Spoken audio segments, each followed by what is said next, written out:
कौन जैसी चमक जैसी उनकी आंखों के सामने आती है, तो उससे बचने के लिए हम क्या करते हैं, अपनी आंखों को ढक लेते हैं और धीरे धीरे इस श्लोक को कहते हुए खोलते हैं।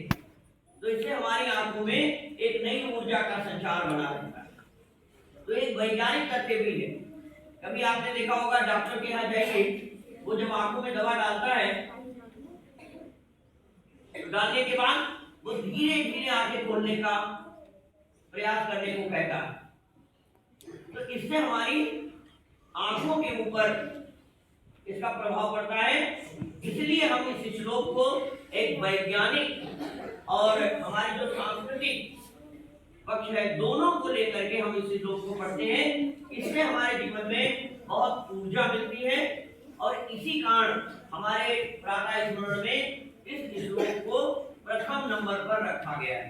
ठीक है, तो ऐसे बहुत सारे श्लोक हैं हमारे। जैसे अभी हमने वंदना पढ़ी, वंदना कही, उस वंदना में एक पंक्ति पहला जो वंदना आता है, साहसशील हृदय में भर दे। ये साहसशील ये क्या है, जीवन त्याग तपोमय कर दे गुण है। इन गुणों का हमारे अंदर विकास होना चाहिए। हम वंदना इसीलिए कहते हैं। अब तो वो प्रार्थना होती नहीं है। आपके बड़े आचार्य जी, हम लोग जब पढ़ते थे तो एक प्रार्थना हुआ करती थी, देखिए कितनी अच्छी, आपको याद होगी, वह शक्ति हमें दो दया निधे कर्तव्य मार्ग पर डट जाए।